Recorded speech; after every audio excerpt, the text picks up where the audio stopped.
Me, Priyanka, is describing the topic the respiratory system. In respiratory system, we had discussed previously about the upper respiratory system and the lower respiratory system. In lower respiratory system, we had discussed previously about the trachea and bronchi. Today, we are discussing about the bronchioles and alveoli. Bronchioles and alveoli are also including in the lower respiratory system.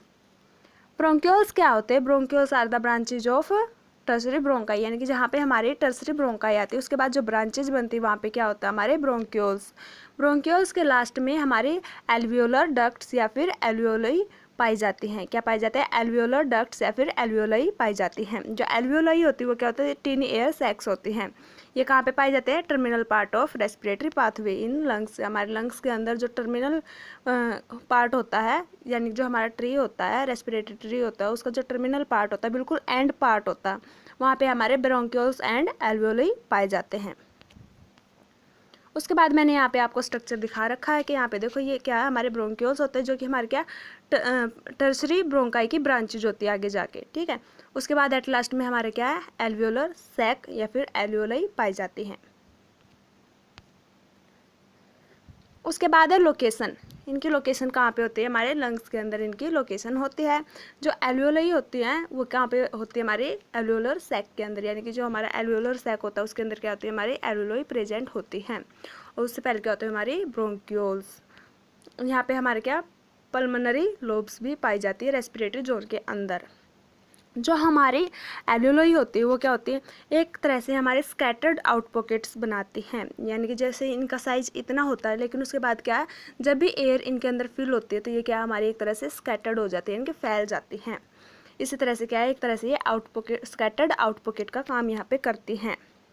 यानी कि इनका lumen अगर इतना होता है, जब भी हम ऑक्सीजन लेते हैं तो इनका जो ल्यूमेन होता है वो क्या है? आउट पॉकेट हो जाता है, यानी कि स्कैटर्ड हो जाता है, वहाँ पे वो फैल जाती हैं। इसलिए इनको क्या बोला गया है? Respiratory bronchioles as scattered out pocket extend from their lumens, यानी कि वो है वो ल्यूमेन से एक्सटेंड हो जाती है और ज़्यादा अमाउंट में वो फैल जाती हैं और ज़्यादा एरिया वहाँ पे ले लेती हैं। उसके बाद मैंने यहाँ पे आपको एल्वियोलाई का स्ट्रक्चर शो कर रखा है। देखो यहाँ पे क्या हमारे ब्रोंक्यूल्स एंड एट लास्ट हमारे क्या टर्मिनल एंड पे हमारी क्या पाई जाती है? एल्वियोलाई। ये किसके अंदर प्रेजेंट है? एल्वियोलर सैक के अंदर। और उसके बाद क्या हमारे यहाँ पे pulmonary veins and pulmonary arteries. यहाँ पे एक बात का ध्यान रखना, जो पल्मोनरी वेन होती है वो कौन सा ब्लड कैरी करती है? Oxygenated blood. और जो पल्मोनरी आर्टरी होती है वो डीऑक्सीजनेटेड ब्लड, यानी कि जिसके अंदर CO2 का अमाउंट ज़्यादा पाया जाता है। और जो ऑक्सीजनेटेड ब्लड होता है उसके अंदर हमारा ऑक्सीजन का अमाउंट ज़्यादा पाया जाता है। बाकी जो हमारी बॉडी की सारी आर्टरीज वेन्स होती हैं, सभी आर्टरी के अंदर कौन सा ब्लड पाया जाता है? हमारा ऑक्सीजनेटेड, और वेन्स के अंदर डीऑक्सीजनेटेड। लेकिन सिर्फ पल्मोनरी आर्टरी और पल्मोनरी वेन ऐसी हैं जो कि इसके अपोजिट है। पल्मोनरी वेन के अंदर हमारा ऑक्सीजनेटेड होता है और पल्मोनरी आर्टरी के अंदर हमारा डीऑक्सीजनेटेड ब्लड होता है। उसके बाद है एल्वियोलाई होती क्या है? एक्चुअली अगर हम बात करते हैं तो एल्वियोलाई होती क्या? ये हमारे रेस्पिरेटरी सिस्टम का एंड पॉइंट होता है और हमारी ऑक्सीजन और कार्बन डाइऑक्साइड का जो भी एक्सचेंज होता है वहाँ पे वो किसके अंदर होता है? एल्वियोलाई के अंदर ही होता है, जो हमारे लंग्स के अंदर प्रेजेंट होती हैं। अगर हम इसका स्ट्रक्चर देखते हैं तो alveoli are tiny balloon shaped structure, यानी कि इनका अगर हम स्ट्रक्चर देखते हैं तो वो कैसा है? बिल्कुल पतला सा बैलून की तरह ही उसका स्ट्रक्चर होता है। जब भी एयर इसके अंदर होती है तो वो स्कैटर्ड हो जाती है, यानी कि फैल जाती हैं बैलून की तरह ही। And are the smallest pathway in the respiratory system. और क्या वहाँ पे रेस्पिरेटरी सिस्टम के अंदर क्या वो एयर का पाथवे बनती है, यानी कि ऑक्सीजन और कार्बन डाइऑक्साइड को वहाँ पे चेंज करती हैं। रेस्पिरेटरी मेम्ब्रेन भी इसके अंदर होती है। देखो क्या है, हमारे जो एल्वियोलाई होती हैं वहाँ पे क्या हमारी रेस्पिरेटरी मेम्ब्रेन होती है जो हमारे पल्मोनरी आर्टरी वेन्स के बीच में और हमारी क्या है एल्वियोलाइज के बीच में प्रेजेंट होती हैं। Respiratory membrane create the barrier between alveolar air and blood. जो हमारे क्या एयर हम लेते हैं और जो हमारा ब्लड हमारे लंग्स में आता है, कहाँ से? पल्मोनरी आर्टरी के थ्रू। देखो पल्मोनरी आर्टरी के थ्रू क्या हमारा ब्लड हमारे लंग्स में आता है। और हमारी क्या एयर है, उसके बीच में क्या हमारे एक बैरियर बनता है, क्या बनता है, एक बैरियर बनता है। ये बैरियर क्या करता है, जो ब्लड है उसको क्या एयर के अंदर मिक्सिंग अप नहीं होना देता। और जब भी हम एयर को छोड़ते हैं यानी कि कार्बन डाइऑक्साइड को छोड़ते हैं, अगर यहाँ पे ये बैरियर नहीं होता तो जब भी हम सांस छोड़ते तो उस टाइम पे हमारा ब्लड क्या हमारे सांस के साथ यानी कि कार्बन डाइऑक्साइड के साथ हमारा बाहर आता। लेकिन यहाँ पे इस बैरियर के कारण क्या हमारा ब्लड हमारे लंग्स तक ही रहता है और वो क्या फिर पल्मोनरी वेन्स के अंदर चला जाता है। यहाँ पे आई बात समझ में। जो हमारा क्या है, यहाँ पे क्या होता है, बैरियर प्रेजेंट होता है between the alveolar air and blood. किसके इसके बीच में, जो हमारा ब्लड है और हमारी क्या है एल्वियोलर एयर है, उन दोनों के बीच में क्या एक मेम्ब्रेन प्रेजेंट होती है, जो कि क्या करती है ब्लड को हमारा एयर के थ्रू बाहर नहीं आने देती और उसको वापसी हमारी बॉडी के अंदर ही भेज देती है।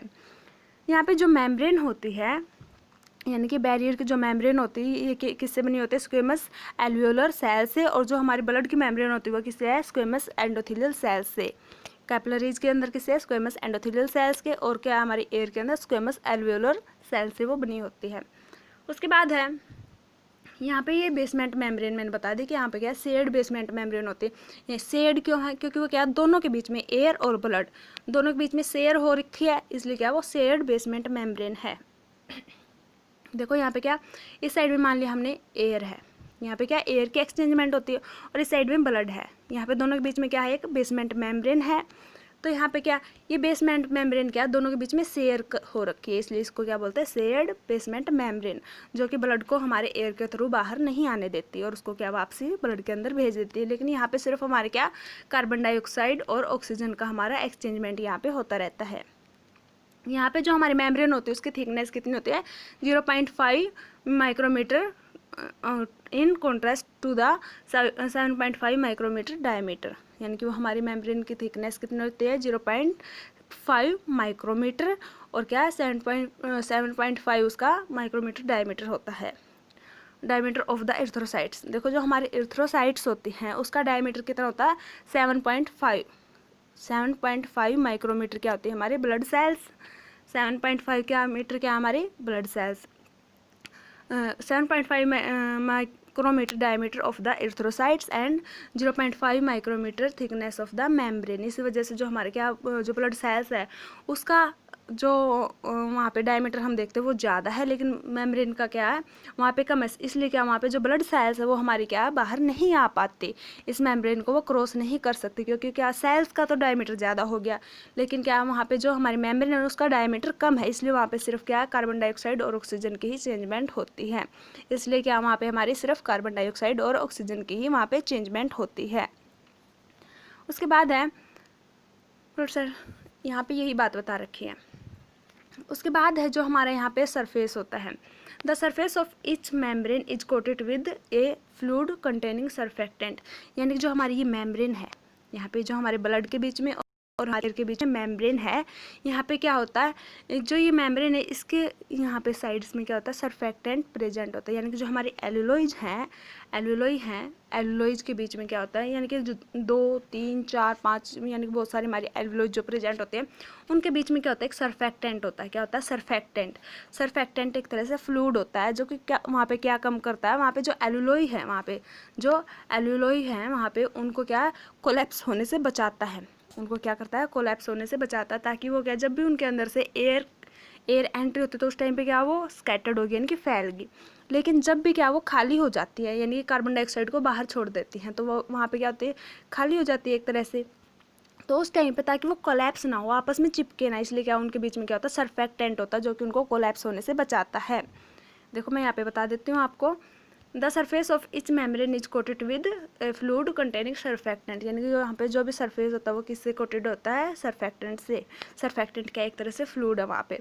Surfactant reduce the surface tension, ये क्या करता है जो भी वहाँ का सरफेस है उसकी टेंशन को रिड्यूस कर देता है, यानी कि वहाँ पे मूवमेंट करवाता है अच्छे से, यानी कि उसको चिपकने नहीं देता।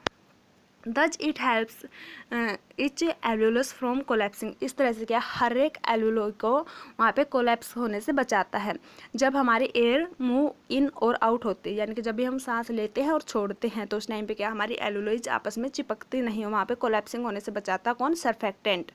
The surfactant prevents the alveoli from drying out. और क्या जो सर्फेक्टेंट होता है वो हमारी एल्वुलोइज को सूखने से भी बचाता है, यानी कि उसको ड्राई नहीं होने देता जब भी हमारी क्या एयर हमारे लंग से बाहर आती है तब।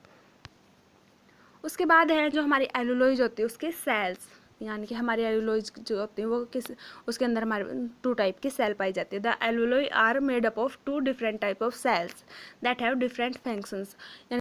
जो एल्वुलोइज होती है वो हमारी 2 डिफरेंट टाइप की सेल से बनी हुई होती है और उनके दोनों सेल्स के अलग अलग फंक्शन होते हैं, डिफरेंट ही फंक्शन होते हैं। पहली हमारी सेल है टाइप 1 न्यूमोसाइट और सेकेंड है टाइप 2 न्यूमोसाइट। जो टाइप 1 न्यूमोसाइट होती है उसका काम क्या होता है, वो किससे बनी होती है, स्क्वेमस एल्वियोलर सेल से। किससे बनी हुई है, स्क्वेमस एल्वियोलर सेल से विद थिन मेम्ब्रेन। यहाँ पे ये क्या करवाती है, गैस एक्सचेंज करवाती है, यानी कि जो हमारी कार्बन डाइऑक्साइड है और ऑक्सीजन है, जो टाइप 1 न्यूमोसाइट सेल्स होती है वो क्या करवाती है, हमारी गैस का एक्सचेंज करवाती है, यानी कार्बन डाइऑक्साइड और हमारी ऑक्सीजन का वहाँ पे एक्सचेंजमेंट करवाती हैं। ठीक है। उसके बाद जो हमारी टाइप 2 न्यूमोसाइट्स है वो क्या करवाती है, repair alveolar epithelium and secret pulmonary surfactant. वो क्या करवाती है, वहाँ पे रिपेयरिंग करवाती है और जो सर्फेक्टेंट रिलीज होता है यानी उसकी सिक्रेशन होती है वो किसके द्वारा होती है, टाइप 2 न्यूमोसाइट्स की वजह से होती है। Are responsible for repairing damage of the alveolar lining and also secrete surfactant. यानी कि यहाँ पे क्या करवाती है, वो रिपेयरिंग करवाती हैं और हमारे सर्फेक्टेंट को वहाँ पे रिलीज होते करवाती है ताकि एल्वियोलर जो हमारी वो कोलैप्स ना हो। एक बार और मैं आपको यहाँ पे बता देती हूँ, जो हमारी सेल्स होती है एल्वियोलाई की वो हमारे 2 टाइप की होती है, type 1 pneumocyte and type 2 pneumocyte. जो टाइप 1 न्यूमोसाइट होती है वो क्या करवाती है, हमारी गैस का एक्सचेंज करवाती है, यानी कि कार्बन डाइऑक्साइड और ऑक्सीजन का एक्सचेंज करवाती है। जबकि टाइप 2 न्यूमोसाइट जो होती है वो क्या करवाती है, हमारी रिपेयरिंग करवाती है और हमारा सर्फेक्टेंट को सिक्रेट करवाती है। उसके बाद है मैंने यहाँ पे आपको एक्सचेंजमेंट करवाते हुए दिखा रखा है कि जो हमारी जब भी हमारी क्या यहाँ से पल्मोनरी आर्टरी से हमारा ब्लड आता है, देखो यहाँ पे पल्मोनरी आर्टरी मैंने आपको ब्लू कलर में शो कर रखी क्योंकि यहाँ पे हमारा कौन सा ब्लड है, डीऑक्सीजनेटेड ब्लड, यानी ये कार्बन डाइऑक्साइड के साथ वाला।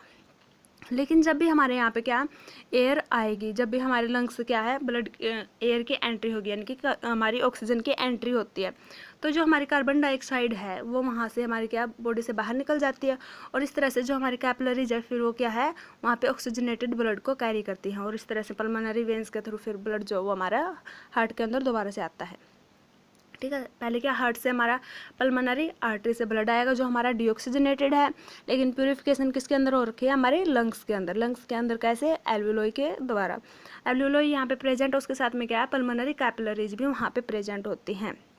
जो हमारी एल्वियोलाई है उसके चारों ओर इसी तरीके से हमारी क्या कैपिलरीज प्रेजेंट होती हैं, जो कि क्या जब भी हम ऑक्सीजन को लेते हैं तो वहाँ पे क्या ऑक्सीजन हमारी ब्लड कैपिलरीज के अंदर चली जाती है और कार्बन डाइऑक्साइड ब्लड कैपिलरीज से हमारी क्या है एल्वियोलाइज के अंदर चली जाती है और वो फिर क्या हम उसको बाहर रिलीज कर देते हैं। इस तरह जो हमारे यहाँ पे डीऑक्सीजनेटेड ब्लड था वो हमारा ऑक्सीजनेटेड ब्लड हो जाता है और वो हमारे पल्मोनरी वेन्स के थ्रू हमारे हार्ट तक चला जाता है। उसके बाद मैंने आपको ये शो कर रखा है कि देखो यहाँ पे क्या हमारा डीऑक्सीजनेटेड ब्लड आया किसके द्वारा, यहाँ पे हमारी जो पल्मोनरी आर्टरी होती है उनके थ्रू क्या डीऑक्सीजनेटेड ब्लड आता है, यानी कि ब्लू कलर में जो वो कौन सा है डीऑक्सीजनेटेड ब्लड, यानी कि कार्बन डाइऑक्साइड। उसके बाद यहाँ पे हमारा डिफ्यूजन हुआ तो क्या हमारे जो ऑक्सीजन थी वो हमारी ब्लड कैपिलरीज के अंदर चली जाती है और कार्बन डाइऑक्साइड है वो हमारी रिलीज हो जाती है। इस तरह से बाद में जो हमारे पास सेल बचते हैं वो क्या हमारे पास ऑक्सीजनेटेड हो जाते हैं और इस तरह से फिर क्या पल्मोनरी वेन के थ्रू हमारे ब्लड के अंदर चला जाता है।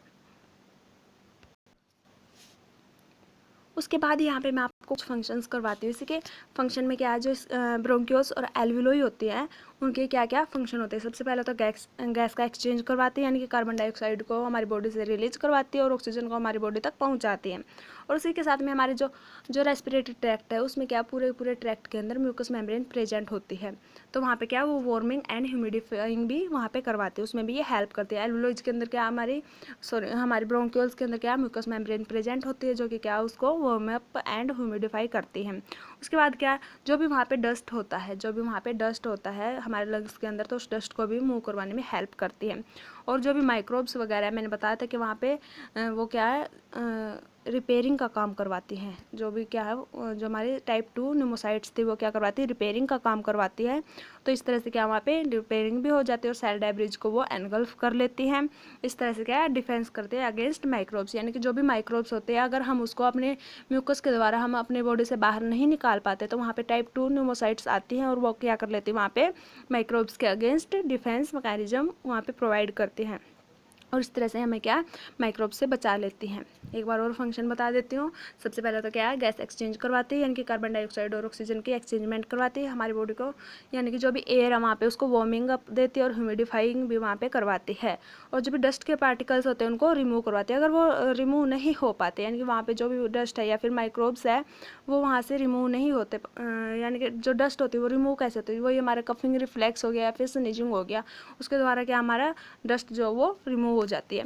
अगर फिर वो रिमूव नहीं होते तो हमारे बॉडी के अंदर जो भी यानी कि जो एल्वुलाई है लंग्स के अंदर, अगर वहाँ पे कोई भी माइक्रोब है तो उसको क्या वहीं पे एनगल्फ कर लेते हैं, उनके सेल के डेब्रिज को वहीं पे रिपेयर कर देती हैं। और भी इसके बहुत सारे फंक्शन हैं। उसके बाद है मैं इसकी आपको प्रोसेस शो करती हूँ।